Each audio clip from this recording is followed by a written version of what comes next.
안녕하세요. IY 2000년도 출제 문제인 우체국 문제를 설명하게 된 유재현입니다. 우체국 문제는 이제 다음과 같은 형식으로 설명할 수 있어요. N개의 마을이 이제 수직선상에 있는데요. 이제 수직선상에 N개의 마을의 위치들이 이제 주어집니다. K개의 우체국을 이제 수직선 위에 배치하는데요.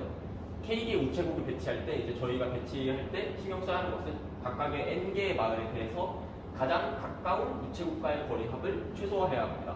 그러니까 뭐 N개의 마을에서 이제 다 우편 같은 걸 보내려고 할 때 이제 각각의 이제 가장 가까운 우체국으로 보낼 거 아니에요. 이제 그렇게 했을 때 이제 각 N개의 마을에 대해서 이제 사용하는 이제 거리 이제 그 가까운 우체국과의 거리가 있을 텐데 그거의 합을 최소화해가지고 적당히 우체국을 배치해야 하고요. 그리고 이 문제에서는 어떻게 해야지 이제 그 합이 최소화하는지 그 배치를 실제로 출력해야 합니다. 그러니까 단순히 이제 최소 배치해서 그 가장 가까운 우체국과의 거리 합만 출력하게 하는 경우도 있고 그 배치 전체를 출력하게 하는 경우도 있는데 이 경우에는 후자고요. 배치 전체를 계산해서 출력해야 합니다. N과 K는 그 크게 큰 편은 아닌데요. 300하고 30 정도 됩니다. 그래가지고 이제 이 문제에서 이제 중요한 것은 다음 시간 알고리즘을 이제 설계하는 것인데요. 이제 이런 류의 이제 문제들이 뭐 K-민즈, K-미디안 등의 이름으로 알려져 있고요. 뭐 요즘 머신러닝 같은 거 공부하면 뭐 저는 공부 안 했는데 아무튼 간에 공부하면 이제 자주 듣게 되는 이제 알고리즘들이라고 할 수 있습니다. 정확히 문제는 이제 K-미디안 문제라고 할 수가 있고요. 그 뭐 이제 이 문제는 이제 그러니까 일반적으로 좀 문제들은 이제 다 MT 하드고요. 굉장히 해결하기 힘든데요. 300개의 점, 30개의 점에 대해서 최적해를 이제 확실하게 증명 가능한 최적해를 찾기는 되게 힘든데요. 이제 이 문제의 경우에는 수직선상에 이제 모든 마을들이 배치가 되어 있어가지고 생각보다 간단하게 풀리는 이제 문제입니다. 그래서 이제 문제를 해결하기 위해서 이제 저는 다이나믹 프로그래밍이라는 기법을 사용할 건데요.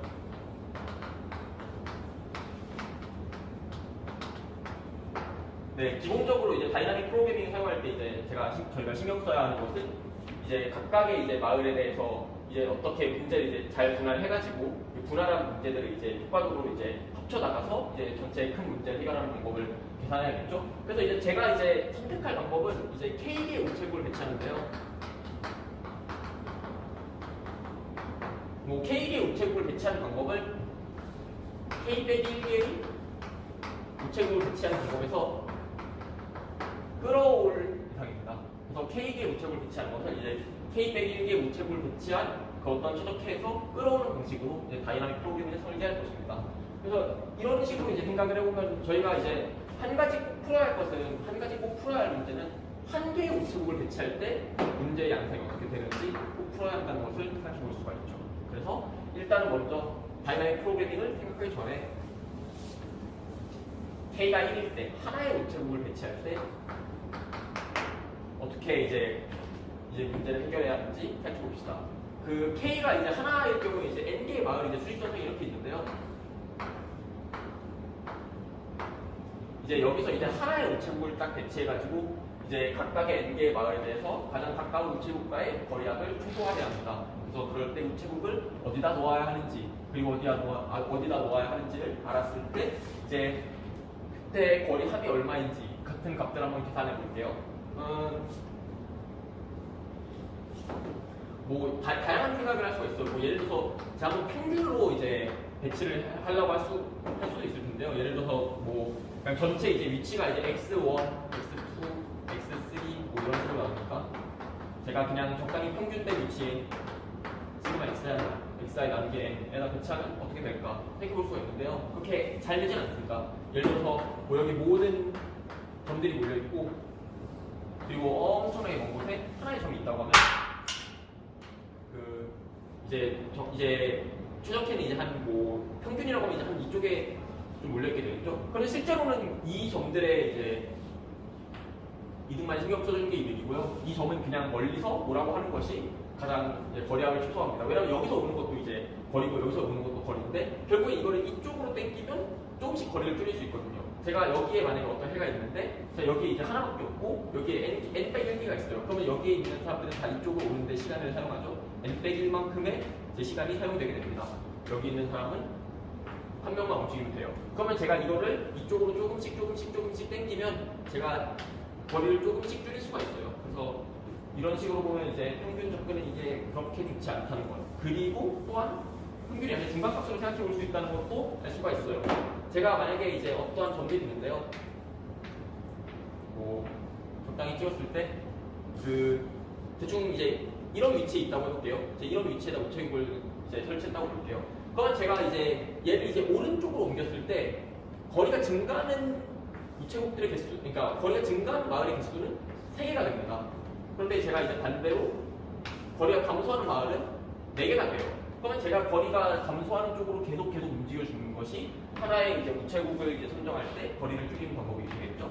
그러면 이 과정이 언제 멈출까 하는 결국에는 그 자기보다 큰 원소의 개수와 자기보다 작은 원소의 개수가 똑같을 때 멈추게 되고요. 그 위치는 정확히 중간값이 됩니다. 여기다 배치하는 이제 왼쪽으로 옮기면 이제 왼쪽으로 옮기면 이제 3개의 우체국과의 거리가 가까워지는데 4개의 우체국과의 거리가 멀어지고요. 오른쪽으로 하면 반대로 4개의 우체국과의 거리가 멀어지는데 3개의 우체국과의 거리가 가까워집니다. 그래서 여기서 움직일 수 있는 방법이 없고요. 나머지 위치에서는 다 이쪽으로 움직이게 돼요. 그래가지고 정확히 중간값에다 설치하면 되고요. 중간값이라고 하면 그 짝수일 때는 어떻게 되느냐가 고민될 수 있는데요. 뭐 4개를 그렸다고 하면 이 사이에 있는 어떤 위치에 설치해도 거리하면 똑같습니다. 왜 그러면 왼쪽으로 가도 2개씩 가까워지고 2개씩 멀어지고요. 오른쪽으로 가도 2개씩 가까워지고 2개씩 멀어집니다. 결론부터 말하자면 x1부터 xn까지의 수열이 있다고 하면 이제 이 중간값인 x, n 나누기 2의 올림 함수, 정확히 이렇게 중간값이 살 수가 있거든요. 이게 정렬됐다고 가정할게요. 수열이 정렬됐다고 가정했을 때 이 위치에다 설치하는 것이 우체국과 마을과의 거리를 최소화한다고 볼 수가 있습니다.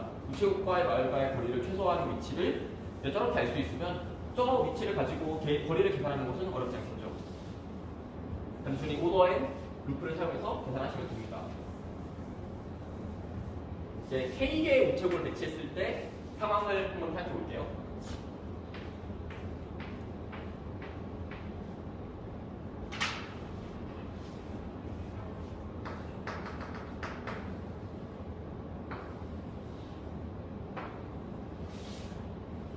이제 7개의 우체국이 있고 이제 3개의 우체국이 이제 저렇게 규정했다고 하면 결국에 이제 각각의 이제 마을들은 가장 가까운 우체국이 어딨냐의 그룹으로 분할이 되게 됩니다. 여기에 이제 우체국이 있다고 그러면 이제 이거를 가까운 우체국으로 하는 우체국들은 이렇게 2개가 있을 것이고요. 여기에 우체국이 있다. 가장 가까운 것으로 하는 거는 뭐 3개가 있을 것이고 뭐 정확히 3개라는 뜻이 아니라 그냥 대충 이제 그림을 그려보면 뭐 그렇다는 뜻입니다. 꼭 이제 정확히 3개 계산해서 그런 게 아니라 그냥 그런 식으로 지금 예시를 들고 있어요. 그리고 이제 마지막으로 이제 가장 오른쪽에 있는 것 여기는 2개가 몰리게 되겠죠. 그럼 이제 저희가 볼 수 있는 것은 결국에 이제 일종의 클러스터가 형성된다고 볼 수가 있는데요. 각각의 클러스터가 그 수직선상에서 연속된 구간을 이제 차지하고 있다는 것을 알 수가 있습니다. 그래서 이제 하나의 우체국이 있으면 이제 걔가 이제 커버하는 영역이 이제 이렇게 나오고요. 걔가 이제 커버하는 영역이 이제 어떠한 수직선상의 구간으로 나오고요. 다른 우체국에 대해서도 마찬가지입니다. 구간이 뭐 2개 이상 뭐 예를 들어서 뭐 여기에 있는 친구들은 오른쪽에 있는 우체국을 가는데요. 여기에 있는 친구들은 왼쪽에 있는 우체국을 가고 뭐 이런 일은 일어나지 않습니다. 그냥 정확히 어떠한 내부점이 존재해서 여기 있는 애들은 다 왼쪽으로 가고요. 여기 있는 애들은 다 오른쪽으로 갑니다.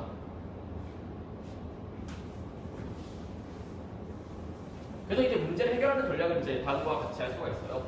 이제 각각의 구간에 대해서 결국에는 저희가 이 문제가 일종의 클러스터링을 하는 문제잖아요. 이제 n개의 점을 이제 k개의 클러스터로 분할을 하는 문제인데 각각의 클러스터에 대해서 저희가 어떻게 우체국을 배치해야 할지는 잘 알고 있어요. 그냥 중간값에다 배치하면 되고요. 뭐 중간값의 위치는 이제 구간이 주어지면 그냥 구간이 뭐 xl부터 뭐 xr까지라고 하면 x 뭐 l 여기 r 여기 올림이든 내림이든 크게 상관없을 것 같습니다. 그래서 이제 정확히 이 위치에다가 배치를 하면 됩니다.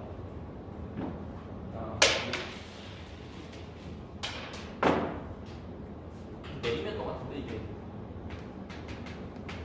이건 크게 상관이 없을 거예요. 올림이든 내림이든 상관없을 것입니다. 그래서 아무튼간 이런 식으로 이제 중간값의 위치를 계산하면 이제 저희가 이제 각각의 클러스터에 대해서 이제 어떻게 이제 우체국을 배치해야 할지를 알 수가 있습니다. 그러면 이제 이런 식으로 모든 클러스터링을 이제 해보는 것이 목적이 되는데요. 일단은 하기 전에 저희가 코스트 IJ라는 함수 전체를 볼게요. 이거는 I부터 J까지의 그 마을들을 이제 하나의 우체국을 배정했을 때 저희가 이제 드는 그 거리합을 나타내는 값입니다. 그러면 이제 이거는 아까 말씀드린 대로 오더 n 시간에 계산할 수가 있어요. 왜냐면 중간값의 위치를 알고 그냥 그거와의 거리를 계산해주면 되니까요. 그러면 이제 저희가 이거를 오더 n 시간에 알면 모든 코스트 IJ를 적당한 2차원 배열에 저장해서 n3 시간에 코스트 IJ라는 배열 값을 이제 만들어줄 수 있습니다. 코스트 IJ라는 배열 값이 만들어지면 이제 다이나믹 프로그래밍을 사용할게요. DP K, N은 이제 저희가 이제 우체국을 왼쪽에서 오른쪽으로 순서대로 배치할 건데요. 그럼 K번째 우체국을 배치한다는 것은 이제 K번째 우체국이 가장 오른쪽에 있는 마을들의 이제 편의를 위해서 건설된 우체국이라는 뜻이 되겠죠. 그렇게 되면 이제 저희가 그 결정하는 것은 우체국의 위치가 아니라 그 우체국이 커버하는 위치를 결정한 다음에 우체국이 커버하는 클러스터를 결정한 다음에 이제 거기서 우체국의 위치를 이제 역사라는 식으로 이제 저희가 생각을 하시면 됩니다. 그러니까 결국에는 저희가 우체국 위치는 이제 신경 쓰지 않고요. 어떠한 구간에 있는 그 마을들이 어떤 구간에 있는 마을들을 하나의 우체국으로 커버하기 위해서 이제 얼마의 비용이 드는지만을 이제 관심 있다고 생각하시면 됩니다. 그래서 그걸 이제 코스트 IJ라는 배열에 앞서 이제 처리를 했죠. n3 시간에. 그렇게 되면 이제 DPKN을 이제 설정했을 때 이제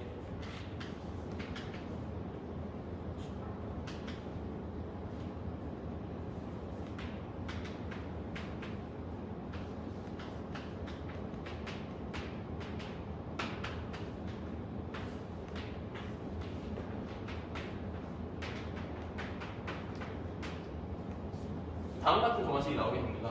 이 정화식이 이제 정확히 어떤 뜻을 의미하냐면 저희가 이제 n개 우체국이 있는데요. 이제 마지막 우체국이 이제 어떤 이제 원소까지 이제 클러스터를 이루게 될 것인가에 대해서 생각해 볼 수가 있습니다. 왜 그러면 마지막 원소는 저희가 여기서 무조건 채우기로 할 건데요. 이제 마지막 원소를 채울 때 이제 마지막 원소와 같은 우체국에 있기를 원하는 원소들이 어디까지 있는지를 이제 결정해 줄 것입니다. 이제 그 입자를 i라고 할게요. 그랬을 때 이제 모든 i에 대해서 그냥 다 돌아주면 됩니다. 모든 i에 대해서 다 돌아주면 결국에는 저희가 이제 관심 있는 거는 이제 하나의 우체국, 그러니까 모든 i에 대해서 돌아주면 결국에는 저희가 관심 있는 거는 이제 마지막 클러스터가 i 플러스 n까지 이제 번호를 가진 이제 우체국들의 그러니까 이제 마을들의 이제 최소 배치를 이제 그러니까 하나의 우체국을 넣었을 때 최소 배치를 결정한다고 하면 이제 나머지 원소들을 어떻게 k-1의 우체국을 사용해서 i1 이제 k-1 그러니까 나머지 이제 1부터 i까지의 이제 그 마을들에 대해서 어떻게 k-1개의 우체국을 배정함으로써 최소값을 이루는지 그리고 그 다음에 여기 어떻게 하나의 우체국을 넣어서 이제 최소값을 배정하는지에 대해서 관심이 있습니다. 네, 아무튼 그래가지고 그렇게 되면 이제 여기 각각에 있는 문제들이 이제 인터랙션이 없으니까 그냥 이 두 개의 문제들의 최소값을 합쳐준 다음에 계산해주면 되겠죠. 그렇게 되면 이제 식은 간단하게 왼쪽을 이제 저희가 다이나믹 프로그래밍 정의한 그대로 사용하면 되고요. 그러면 이제 왼쪽에 있는 i개의 원소들을 이제 어떻게 몇 개의 이제 우체국을 배정하느냐에 대해서 저희가 디테일을 세웠으니까. 또 오른쪽에 대해서는 저희가 전 처리한 값이 있으니까 그것을 사용하면 됩니다. 그러면 이제 저희가 이 문제를 해결하기 위해 드는 시간은 이제 코스트 IJ를 찾는데 오더 n 상승이 들었고요. 그리고 이제 DP 값을 채우는데 이제 DP가 이제 테이블이 K 곱하기 n이었죠. 그리고 각각의 테이블을 채우는데 오더 n 시간이 들어서 오더 n 상승. 그러면 이제 K가 붙은 거는 이제 n보다 작을 수밖에 없기 때문에 그래서 이제 Kn 제곱은 무시해도 되고요. 오더 n 상승의 시간 곡들을 문제 해결할 수가 있습니다. 마지막으로 이제 각각의 거리합을 최소화하는 배치를 실제로 계산해야 하는데요. 저희가 이 클러스터링하는 값을 알고 있으면 각각의 클러스터에 대해서 중간값을 찍어주면 되기 때문에 그 배치만 알면, 그러니까 저희가 클러스터를 한 결과만 알면 배치는 쉽게 계산할 수가 있습니다. 중간값을 위에서 말한 대로 찍어주면 돼요. 그래서 이제 클러스터를 이제 역추적을 해야 하는데요. DPKN에서 이제 최적화를 저희가 가져왔잖아요. 그러면 이제 저희가 미니멈 그 모든 미니멈 값뿐만 아니라 이 미니멈 값을 만들어낸 그 옵티멀 위치를 이제 똑같이 이제 배열의 계산에 놓을 수가 있어요. 저희가 뭐 이걸 최소화하는 i를 뭐 옵트 KN이라고 하면,